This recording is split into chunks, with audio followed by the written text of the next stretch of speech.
Oh, here's Dennis. Dennis just texted me. All right, guys. So hello, everybody. Again, I hope you can all hear me well. My name is Alexander Kaminer. I was one of the filmmakers last year at the Oakville Film Festival, where I had an amazing time um, meeting Wendy, Dale, and everybody else. It was an incredible, friendly environment, and I want to thank you guys again for inviting me for this awesome talk. And I want to introduce myself a little bit. I'm originally was born in Azerbaijan in the Soviet Union, and then immigrated to Israel, where I grew up and did the military and then the whole shenanigans. And finally, in 1999, I came to LA, where I slowly proceeded to uh, realize my dream of being, first of all, an actor, and then I started writing and then making my own films. Um, Last year, I presented my film Lift, which actually won a lot of awards and gave me an awesome opportunity to meet people like Wendy and Dale, and who also opened up a lot of other great connections, and here in LA as well. And the whole point of making a movie on your own is not to become famous or become noticeable or everybody's going to talk about. It's actually to make awesome friends and friendly connections in the business that will help you in the long run. And you will see that the help will come at the very least expected moment. So that's what I've experienced by making your own movies. Aside from that, what made me give me this sort of confidence of doing a film is because I was an actor in front of a camera for 20 years and a stunt guy also, and the voiceover actor. So I've learned a lot of techniques of being in front of the camera, but I also observed what is going on behind the camera. So you can't really separate the two from this whole business of filmmaking. And I want to make sure that everybody still hears me well, right? I guess I will know if, okay, cool. So I'm receiving, great, great, great. And we'll open up the mics in a little bit. Wendy will open it up as soon as I stop talking about myself, which I do want to stop. So a little bit of history. I don't know who's here. Most of you are from Canada or around the world, but Hollywood, if you guys know, was founded as an independent filmmaking community. That includes Charlie Chaplin, who wrote, produced, acted, actually composed, and edited his own movies. So Hollywood, in its own essence, is an independent filmmaking place where you have to create your own content. So later on, it got developed into a big studio system, and what you see right now, it's a bunch of Spider-Mans and a lot of blockbusters, which exclusively money-making movies. But anyway, I want to stop talking about myself, and I want to talk to you guys and hear that your questions and everything you were interested. Okay, so the first question I hear is that what was your budget for Lyft? That's the question I get anytime and anywhere. Altogether, I spent no more than $10,000 on Lyft. And that being said is because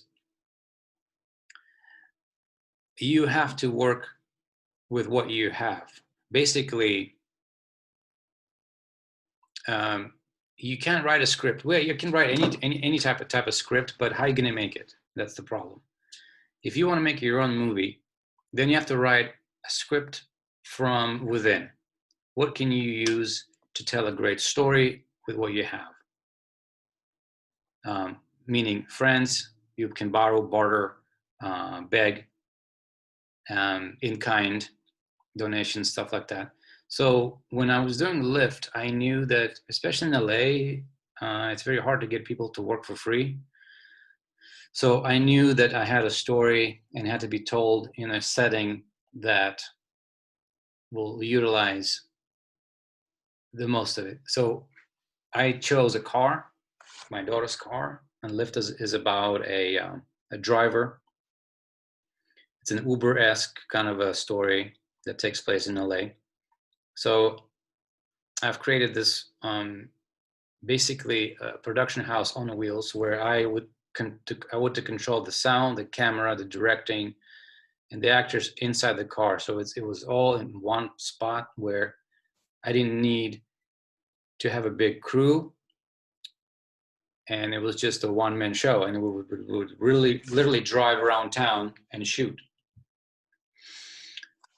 I've assembled a simple lighting rig that was set up outside the car together with the camera, and the actors obviously knew all the lines, and we would drive and we would shoot, and that's how we made a full-length feature film.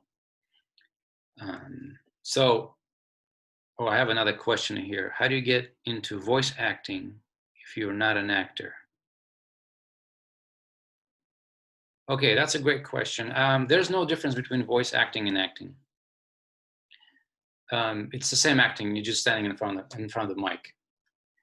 So, and this question has been going around for a long time, and I think people who actually try to teach voice acting and separate it from the acting itself, I don't think it's a good idea, because voice acting is just like acting in front of the camera. So I just got into it because I spoke 3 languages, Russian and Hebrew, that needed some dubbing for feature films in different languages. As you know now, Netflix especially, and other platforms are dubbing all content so that you don't have to read the subtitles. And that's how I got into voice acting. But again, voice acting is not much different than from the regular acting. So if you're taking typical acting classes, just watch what you're doing and how you act in front of the camera, and do the same thing in front of the mic. The only difference is just in front of the mic, you're there by yourself, and the director is telling you what to do. So you have to kind of imagine that you're talking to somebody. But it's the same body movement, it's the same acting and stuff like that. So, another question. Do you have a film fest strategy? Yes, I do. Film strategy is very important, which is another beast on its own. So I'm going to answer this live. Again, I'm repeating. Did you have a film festival strategy? Yes, I've heard a lot of things about submitting to thousands and thousands of film festivals, which doesn't work, because you have to be specific about the film that you're submitting. You have to read about the film festival and what type of movies they're looking for. Mistake number 1 is submitting to film festivals like Sundance and Toronto, Cannes and Venice and Berlinale in Berlin. And the problem with that submission is that if you're not a named director, they will never ever look at your film. There are exceptions, of course, but it's probably 0.1% of getting in there. So I highly recommend, if you're using a Film Freeway website, you can actually choose to send personalized emails to festival directors, and with your trailer and a little synopsis about the film. And if they like what they see, they'll actually invite you to the film festival Actually, some of them are actually going to waive their fee completely. Some will actually give you 50% off or 30% off. But that way it's a much better way of getting into a film festival by sending personal emails first, acquainting yourself with the film festival and directors, and getting actually a fee waived. Because let's put it this way, each film festival is about $50, more or less. So if you submit to 100, you're already spending $5,000 on something that may not even give you any feedback at all. So that's what I think about film festivals. And the strategy for the next film, if you're creating a second film after your first one, you already established a few friends from a certain festival, so they will accept your film, and they will consider you as a tenure, which I've learned, which gave me a lot of leverage right now. So, so I wanted to make sure that whoever, Ross, I want to make sure you heard me, because I made the,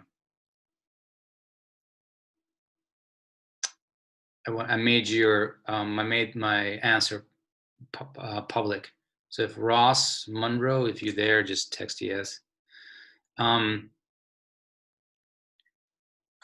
Okay, cool, thank you. Next question. Okay, Elizabeth Lewis has a hand raised, okay. And I want to make sure. Can you hear me? Yes, hi Elizabeth. Hi. Just wondering, do you buy your own cameras and lights and equipment, or do you rent them? Because it's a good question. I actually own my own equipment because of the movie that I've made, which as you heard me before, which took place in the car. And so I actually bought my own equipment, which wasn't that much. It was altogether was around $5,000, which was half the budget basically. Because sometimes it's cheaper to buy a camera because I didn't know when and where I'm going to shoot because of the actors worked on deferred payment. So I had to figure out the schedule. And so if you're renting an equipment and you're locked into, let's say, 2 weeks, and then all of a sudden the actors or whoever on the production team isn't available, so you're just paying for something that you're not using. So you kind of, it's on a project-based scenario, and you have to kind of figure out, well, if I'm going to spend $5,000 in rental, might as well get my own camera and use it. You can always sell it later or just use it for a different project, you know? So it's just have to figure out what you need to do.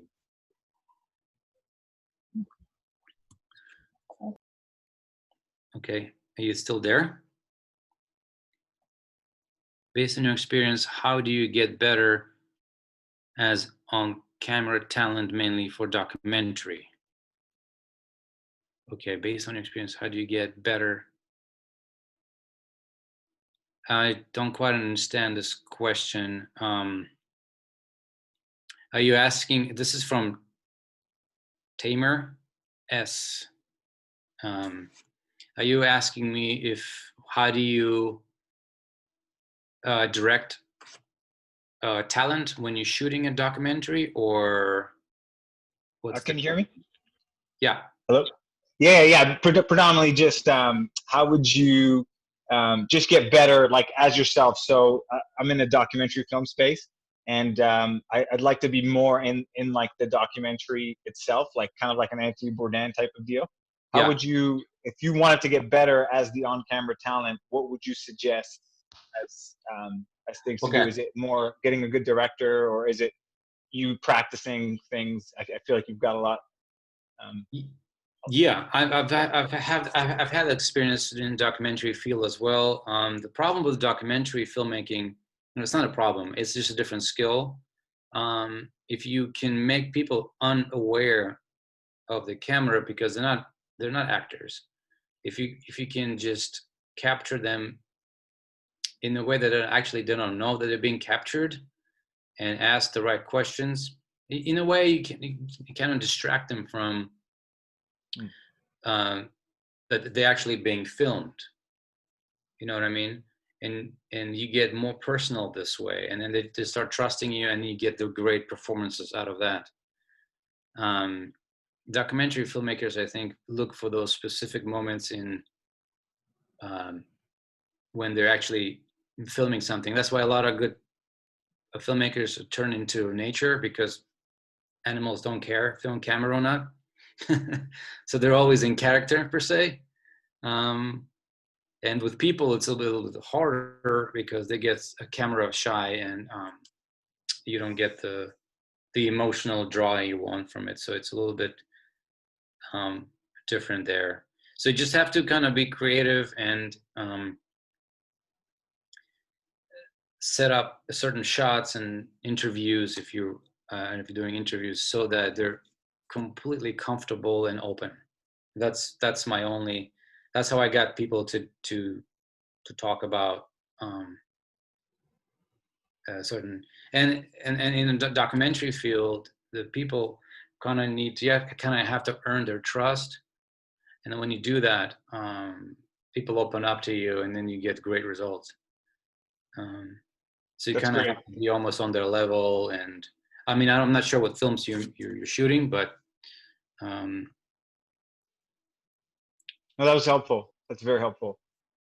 Okay, no worries, man. Of course. I have another question here. How do you scout out your locations, or do you Google locations? No, never Google. You can Google for a specific style. Let's say you watch a movie, and you can actually Google. Let's put it this way. Everybody probably knows this movie is called Collateral with Tom Cruise.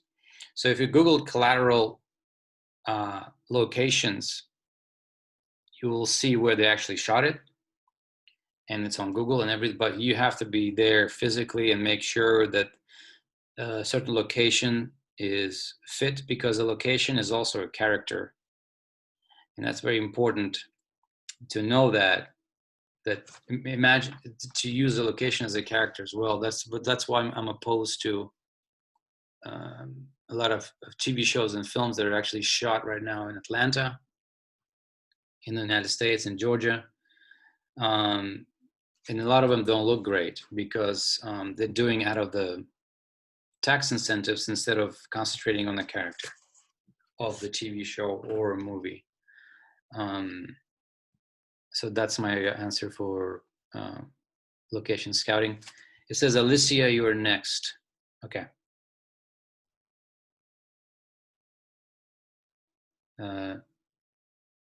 Is she joining?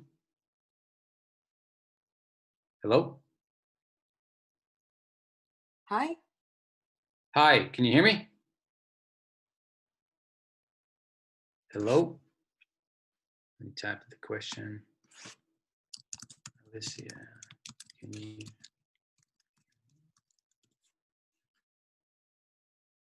Hello? Okay, maybe she can wait a little bit if somebody else has another question.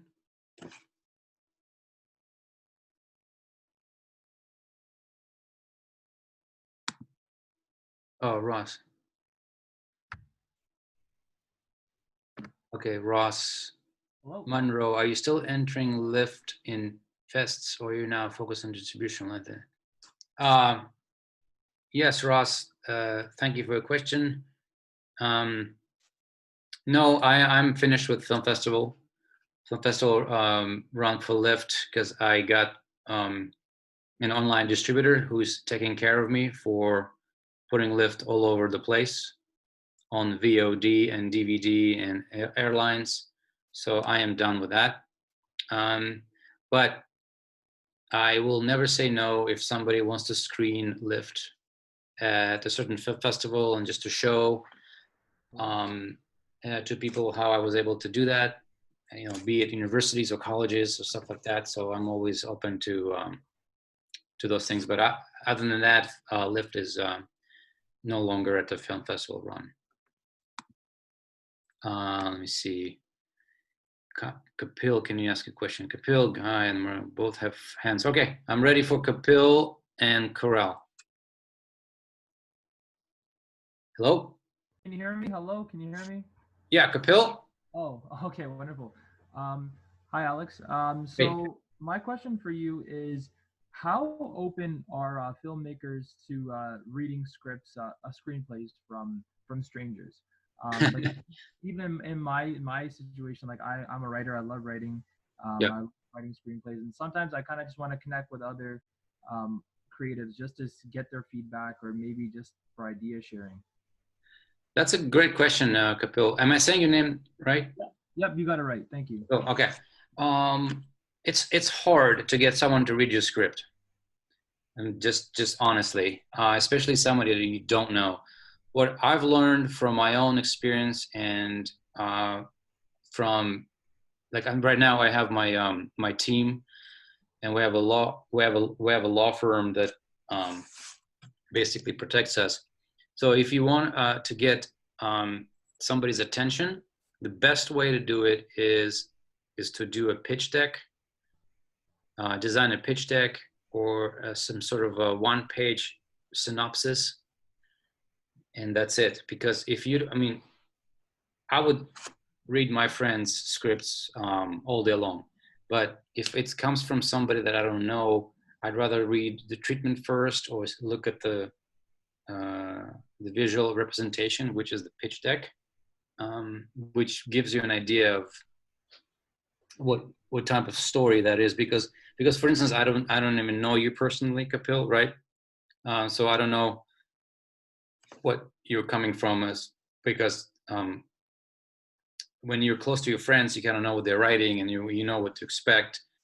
But from someone who's unknown, it's very hard to and I'm not saying that their script is bad or their writing is bad. It's just it's hard to probably get in their head and understand really what they're trying to accomplish. That's all.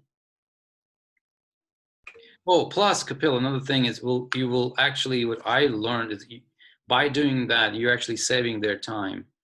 And because reading a script, it takes me about 3 hours to read a script.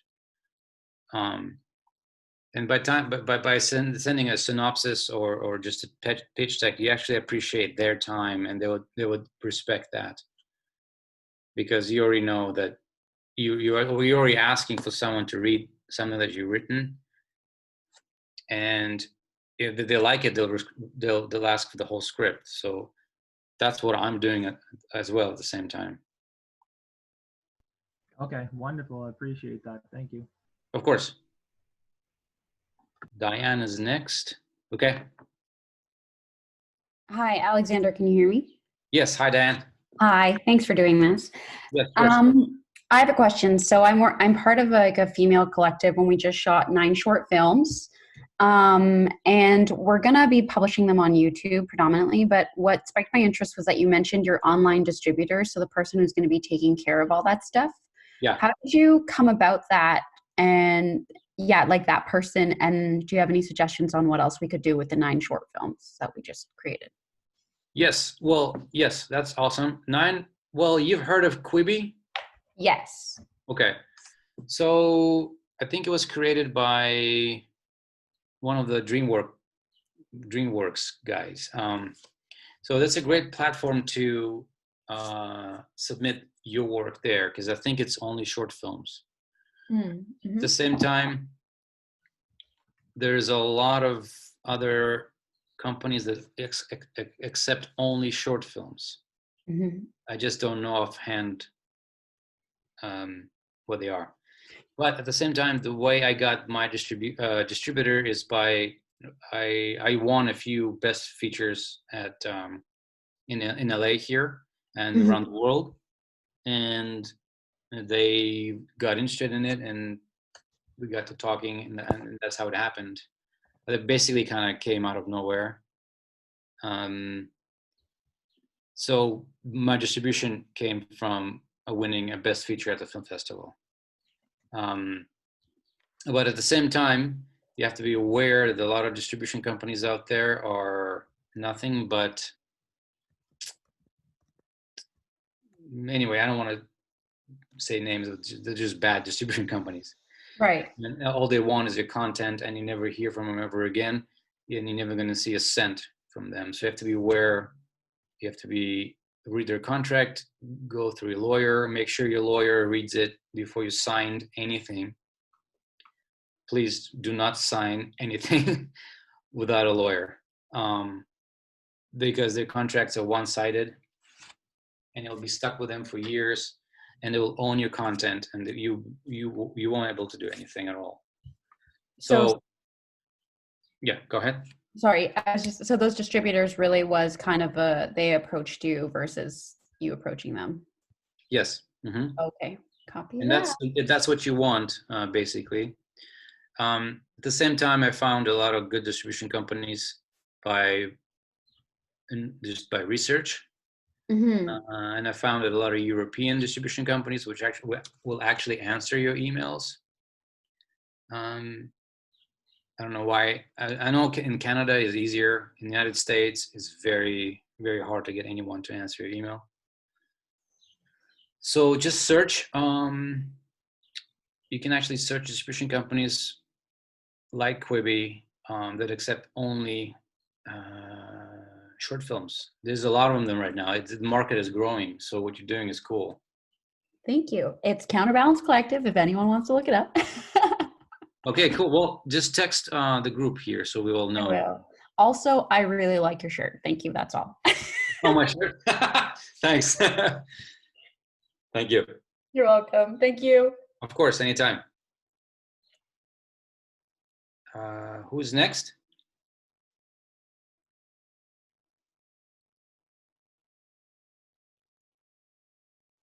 Can anybody hear me? Kapil, do you have another question? Let's see, is there? Okay. Let me see in the Q&A here answered.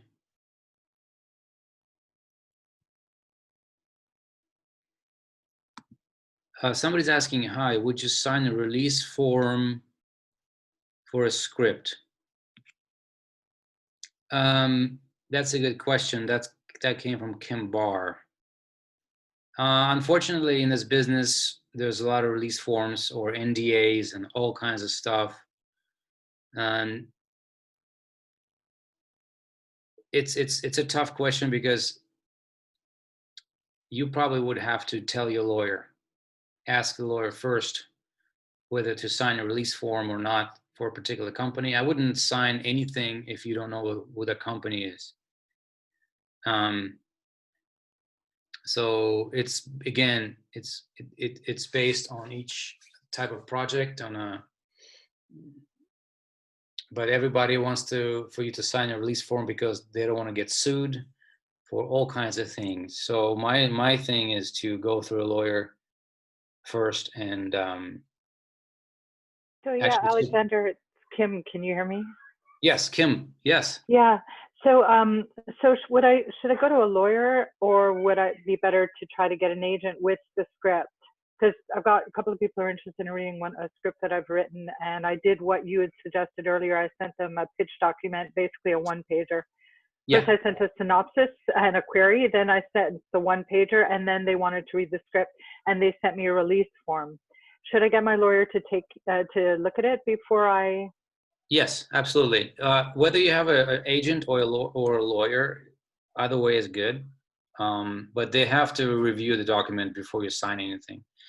Okay. I've had too many friends, and including myself in the past, that have gotten into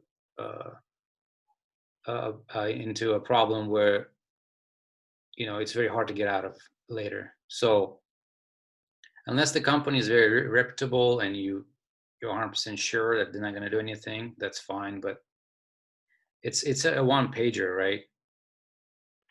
No, they read the one pager and they actually then want to read the script. And before they would accept the script, they sent me a release form. It's a known company, but I just for myself. No. I meant to say the release form is just a 1 page, right? Yes. Sorry. Yes. Yes, it is. Yeah. So that wouldn't take him that long to review. So I would ask a lawyer, of course. I wouldn't sign anything. If the lawyer says it's fine and it's just so that they don't get sued from you, which is usually the case, that's fine. Yeah. But if a release form is more than 2 pages, don't even go with that company. Usually the release forms are very very short and to the point, and that's it. And I've seen release forms that are like 8 or 12 pages, and that means they're basically going to take your rights and do whatever they want with your script. So just be careful, Thank you. please. That was very helpful. Thank you. Of course, anytime. Alex, that's from Wendy. Oh, wait. Oh, Diane. Alex, how did you direct Lift and do such an amazing job directing while acting? Thanks, Diane. Oh, is it from the same Diane? Interesting. Oh, wait, Kim, are you still here? Oh, I'm not sure what's going on. Alex, how did you direct? So that came from Wendy.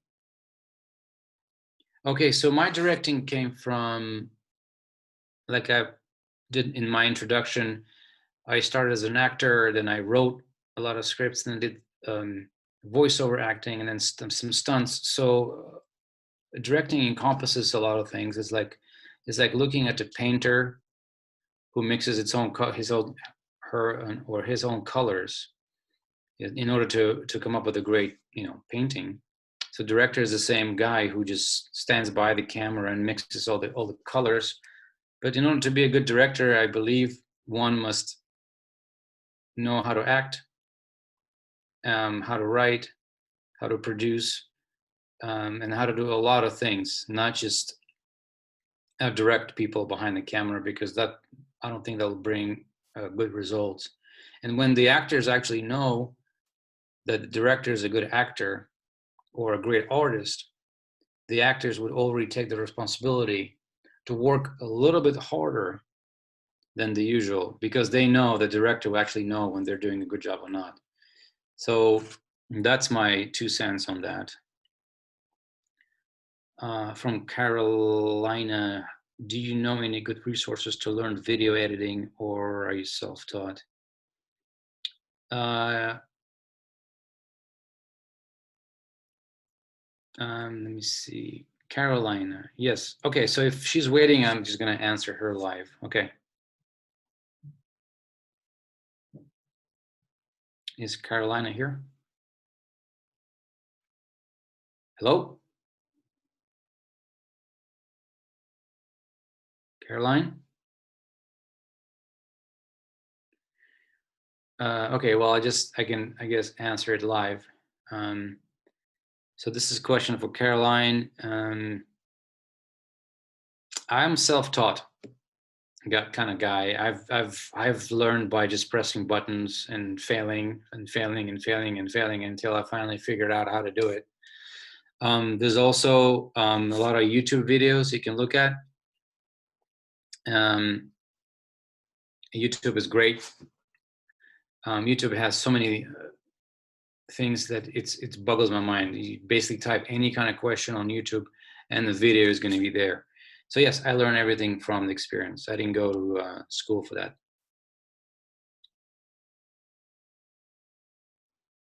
Okay, so that answers that. So Carolina, you've heard my answer, right?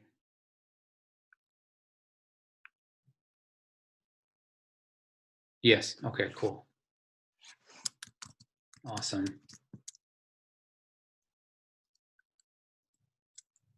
Of course, anytime. Okay, any more questions, guys? Or I can just talk about how I made Lyft and other things.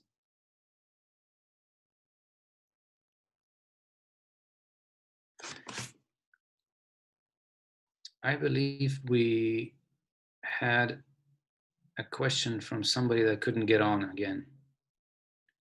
This question from Brian Walsh. What are you working on next? I have a script that it's actually a finalist right now on a different film festival. And I've written it quite a few years ago, but I've rewritten it right now. So it's a basic family drama set in the house over a Passover dinner. Again, I wrote this script based on a budget that would take place in one house. So the expenses are going to be a little bit less than the usual film. But this time I'm trying to go with star names and everything. So it's actually sold and hopefully made some money and stuff like that. So Passover is one of my scripts. The other one is Profile 21. It's an action flick that takes place in Israel. It's also a finalist at one of the film festivals. But also I've written a few TV shows during the COVID and a few pilots that will go through my law firm and to pitch to Netflix and HBO and possibly Universal and things like that. But all of that came from making Lift, because when you make your own movie, people start to take you seriously. And I think that this is universal, that people can talk your head off about making this or that project or this or that movie, but actually getting up and doing it is very hard. And once you have accomplished something like Lift or any other movies that you guys made, and especially feature films,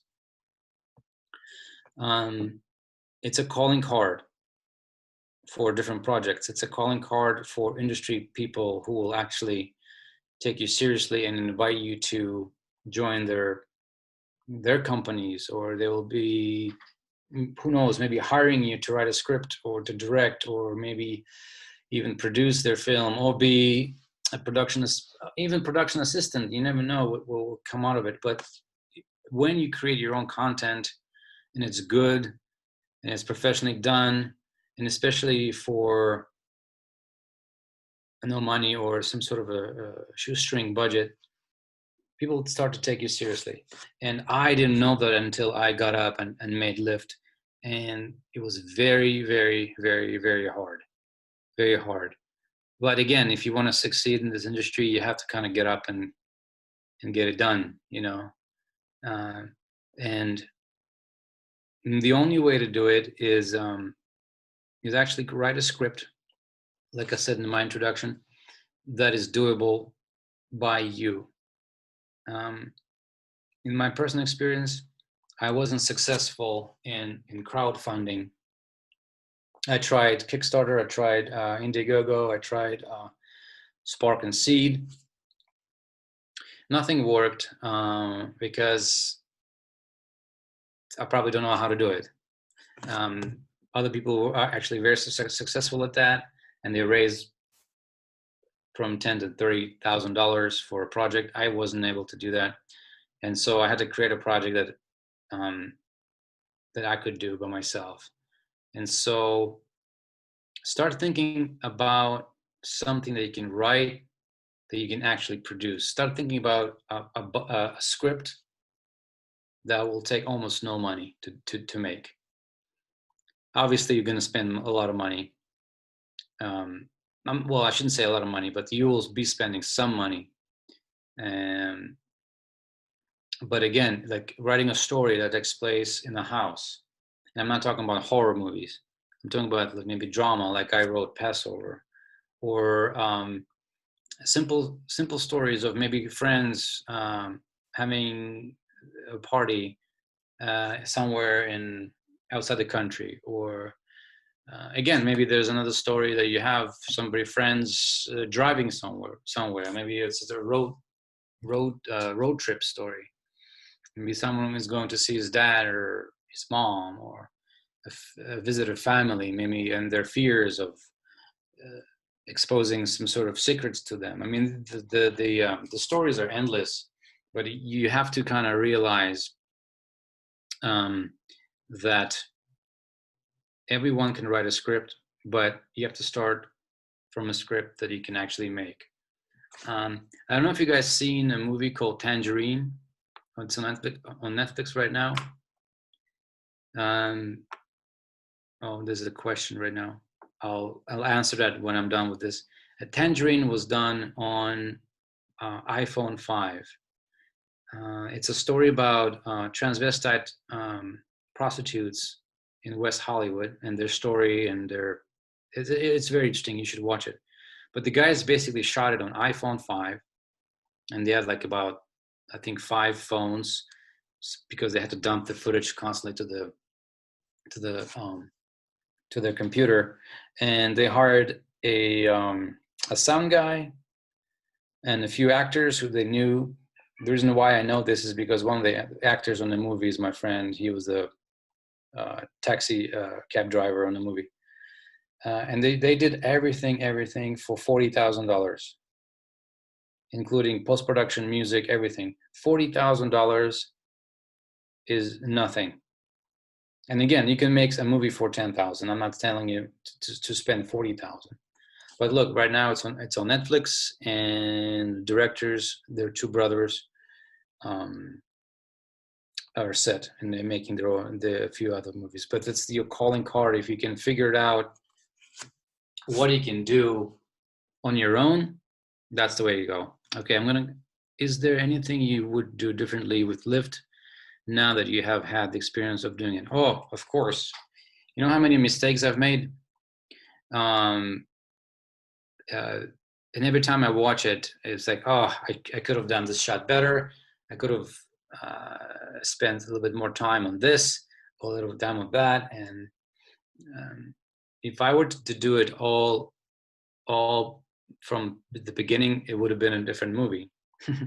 But that being said, making those mistakes made Lyft the way it is, and I'm very proud of it. But yes, there's always that voice in the back of your head that's saying, well, if I had spent a little more time on this or that, it would have been much better. So, and I hope you guys have the same thing when you do your movie or your show or webisodes, that you always have to question yourself whether this is the perfect shot or not. Because once it's done and edited and it's out there, there's no way to go back to it. Okay, another question from Brian Walsh. There is a Canadian feature which premiered with the festival called Canadian Strain, which was made for a budget of $9,000 and will be airing soon on Crave TV. Okay. Hi, can you hear me? Yes. Hi, Brian. Hi, yeah. So I just wanted to bring that up in support of your other point about what you can make a movie on. We premiered it here in Oakville, I think about a month ago, and they made that film under what's called a co-op agreement with ACTRA. So basically, everybody worked for free. Yeah. And they made the entire feature for $9,000, which was just to support your point that there's different ways to do it. You don't always have to have a ton of money. If you can find the right people and the right methods to do it, you can make a pretty good film. And it was a terrific feature. Is there a way to see it somewhere? Is there a link you could send? Crave TV in Canada is picking it up. I'm not sure when it's going to premiere. Oh, I was talking to the producer last week, and she was telling me about that. So it is going to be on television here in Canada. I'm not sure about international distribution yet, but that's baby steps, right? Oh yeah, baby steps. Cool. So it's Crave TV is probably like a platform, right, in Canada? Yeah, Crave TV is a broadcast platform that incorporates HBO and a few other resources as well. So. Yeah, so I'm glad you're signed in, Brian, because that's exactly what I'm talking about, and I'm sure it's going to be the best calling card for these guys, because after that, like you said, baby steps, but you will never know and where the help will come from. Somebody will call them and say, "Hey, we loved your movie. We want you to write a script or whatever." Exactly. And they were even lucky enough to get Colin Mockery, who I'm sure you've heard of, Colin Mockery. He actually agreed to do it for free on the co-op agreement. And, Wow. you know, when you can get a name actor to sign on to something like that, you know you have a good script and a good team. Yeah, exactly. And I'm sure that came out of nowhere as well. I also believe in a kind of like a law of the universe, that when you're serious and you're starting to do your project, people will come. The right people will come. The people will donate their equipment. They'll donate their time because you're doing it. You know, you're not just talking about it. That's what I also learned with Lyft. And also at the same time, there were a few locations in Lyft that I got for free because of, I guess I used my charisma or something, and they called and said, "Look, I have no money, but I'm shooting a feature film. Can I use your coffee shop?" You know, and they said, "No problem. Just come after 1 a.m. and it's yours." And we had to do it at 1 a.m. So that was it. Okay, I guess Brian signed off, or are you still there? Yeah. Oh, okay. Okay, is there, let me see, a different person has a question? I believe we missed one person who had a question and she couldn't sign in. Was it? Let me look through.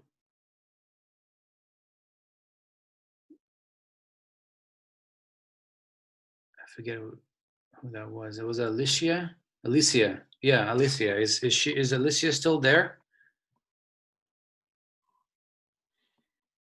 Oh, she's gone. Okay, gotcha. No problem. But maybe to sum up the whole thing about movie making is have the confidence in yourself to get up and do it. I mean, I did it when I'm 44 right now, so I did it when I was 42. So you can tell, you can say how long it took me to do this. But at the same time, I was active in front of the camera and in the sound stage, in the microphone booth and stuff like that. So learning those things and brought me to directing and filmmaking and writing. And also the other part that got me super confident is my stunt abilities, the ability how to fall right and knowing the camera frame. And because if you fall out of the frame when you know, quote unquote dead on the set, they'll have to reshoot it.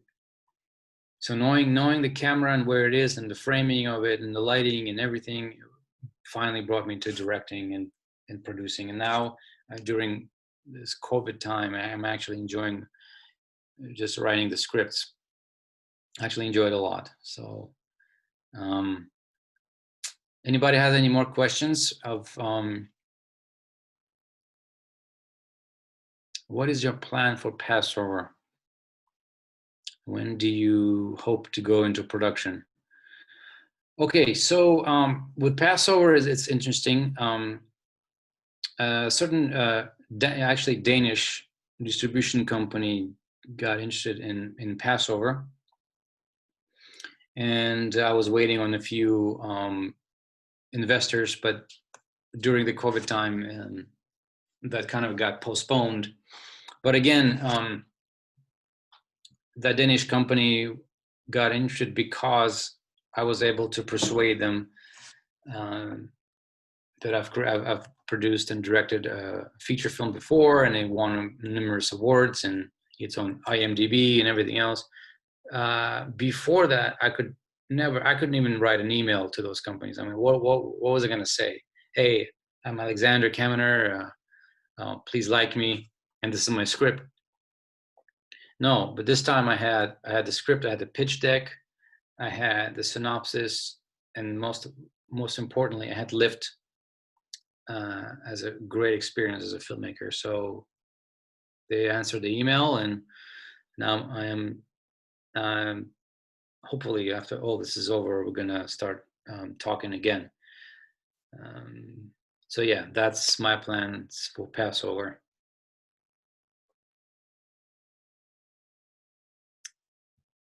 Anybody else has any more questions about, from Kapil? Is it possible for us to stay connected with you via email after the session? Yes, absolutely. I would recommend finding me on Facebook and friending me, and we can chat that way, so that I can keep my emails in check, because sometimes I have a Gmail, and sometimes I get too many emails and I just forget about them.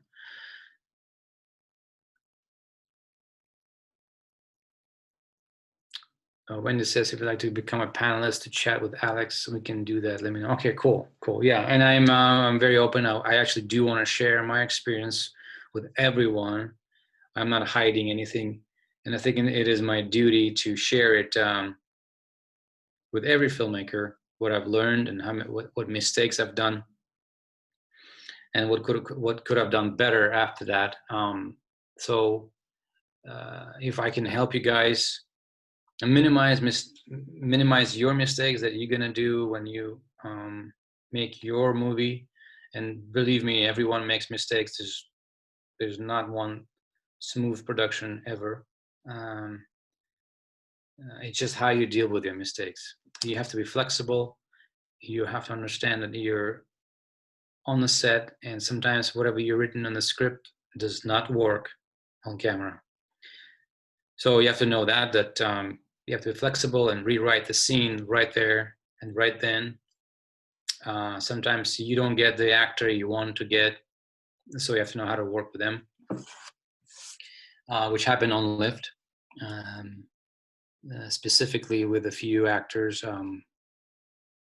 I had to kind of work the material with them, and my acting experience as being an actor actually helped me a lot, because I probably wouldn't have known how to do it if I didn't act before. So that happened. Also, I had to fire 2 actors, which was very hard to do. And this is something that you would have to be ready to do if you're a director or producer. Sometimes things just don't work, and or the actors are not listening to you. They don't know. A lot of actors have a lot of chip on their shoulder, and they want to be the next great successful actor and get Oscars, and so their attitude is very unproductive. Let's put it that way. And when you're trying to create a great film, you cannot have a team that is poisonous to your project. So you have to get rid of those people and find an actor, replace an actor, or find a team member that is actually supportive of your endeavor, and not the other way around.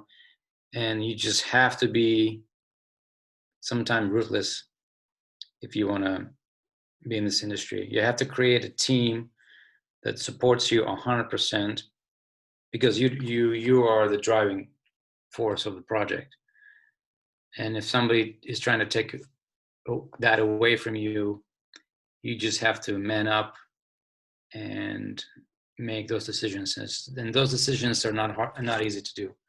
It was hard for me to fire those 2 actors, but I had to do it. And they actually were cool after that. I was very professional in what I had to say. They understood that, and that was it. And I hope that by doing that, I actually helped them to look at things differently. And so there's a lot that's going on into filmmaking, not just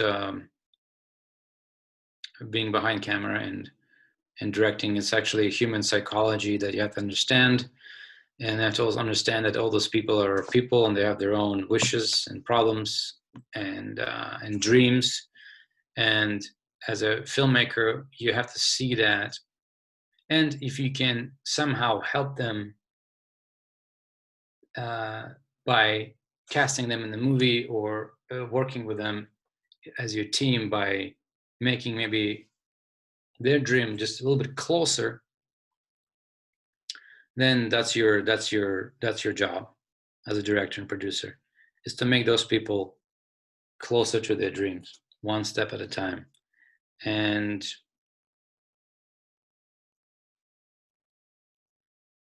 question from Maddie. Yeah, I just have to reiterate that the biggest challenge was it was actually a few challenges. One is firing those 2 actors, and the other one is the biggest challenge was to just getting up and doing it. That was the hardest one, because I know myself, once I get going, I don't go back. I don't stop. But no matter what you have, if you don't have enough equipment, you don't have enough money, you don't have enough people, whatever the excuse is, if you just have to get up and just start doing it, you will figure it out. I promise you, you will figure it out. You just have to be ready for the fight. Tell us about your experience as a voice actor on platform, and what do you think of the final film? Oh, that's a completely different question. Okay, on platform, I was cast because I've been doing it for years, and the guys just brought me in. And yes, this was a voice acting, but at the same time, it's dubbing. So dubbing is a little bit better in the sense of you kind of have the final film in front of your eyes. So what you're doing is you kind of copying the actor, but at the same time, you have to copy his character, his essential performance, maybe his inner problems. So it's not that easy as it looks. Plus, you're reading the script on the screen. You have to lip sync. You have to be, your diction has to be great. Your voice have to be clear. And all these things at the same time, you're also acting because you're putting on a different language. So 1, 2, 3, 4, it's like 5 things you're working at the same time. So it's a skill to develop. And if you guys are interested in dubbing only, then I recommend taking a class on dubbing only, not voiceover class. Like I said before, voiceover acting is just like acting. And if somebody tells you different, I'm ready to argue with them. But if you want to dub films or TV shows or whatnot, that's something that you need to develop. And it's a different muscle, it's a different skill, and it requires almost, I call it the 3D voice acting. It requires a certain skill that you have to learn. So that's and platform, by the way, I think it's number 10 movie right now on Netflix. Tell us about your experience as a voice actor. Oh, what do you think of the final film? Oh, the final film. It's a very gruesome film. I don't know if it's for everyone.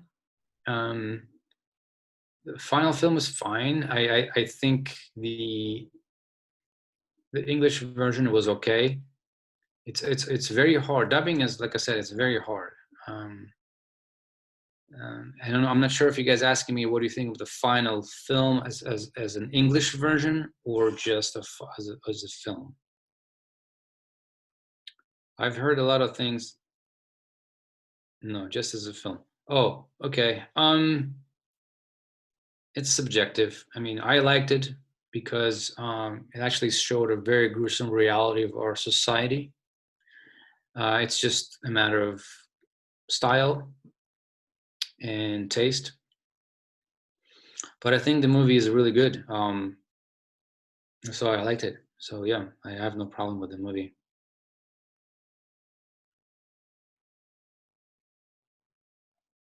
Question for oh yes, I'm here for you guys if you have any more questions.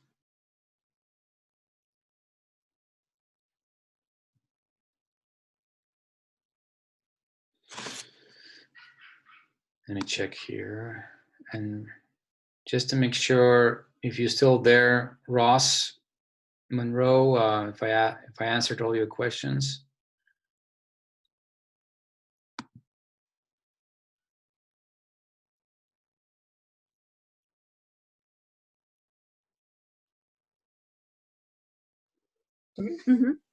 Oh, Corey, okay.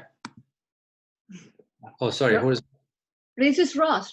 Oh, Ross. Hey, how you doing, Ross? How you doing? Hey, thanks for doing this. It's been awesome. No problem. I appreciate everything you're saying. I know you say you've got some distribution lined up for Lyft. I'm just wondering, like, is there any place that's available now that you're streaming, or any place that we can see it, or do you want it or are we just going to basically look forward to the distribution that you've got coming up in the future? Oh, no. It just happened a month ago. And so I'm waiting on their email to tell me where they actually put it first, because there's so many platforms and foreign distribution outlets out there. I think that they also actually talked about Quibi as well. But as soon as I know, I'll let you guys know. Like I said, you can friend me on Facebook and just stay tuned. I also want to see it somewhere on at least one of the platforms. So hopefully soon, man. Thanks. I'm looking forward to it. Yeah, me too. Okay, so I said Corey has a question. Oh, in Q&A. Okay, Corey. Where's Corey? Open. No, I thought it was important. Oh, okay. I can probably answer it live. Corey's asking me, thanks so much for taking the time to answer. What do you think the new post-COVID protocol might be on set? That's an interesting question. I think everybody's going to be super cautious. I've heard that they're going to actually have a lot of hand sanitizers and masks and everything, but people will be working. So I think protocol will be, and I don't think it's going to go for a long time, but a few months. I think it's going to start in the beginning of next month. That people are just going to be cautious and be cleaning stuff. But I think that's going to be the protocol, to have a few cleaning people on set that make sure that everything is in order and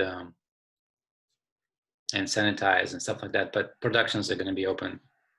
So.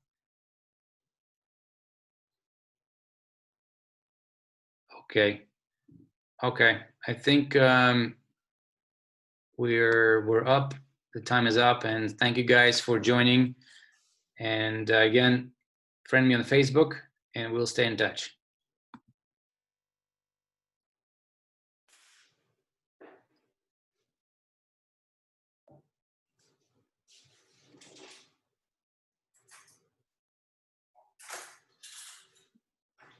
Of course.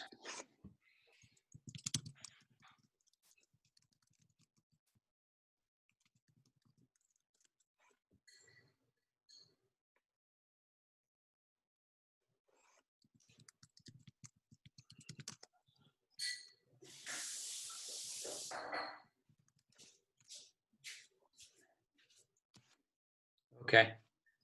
Let me see.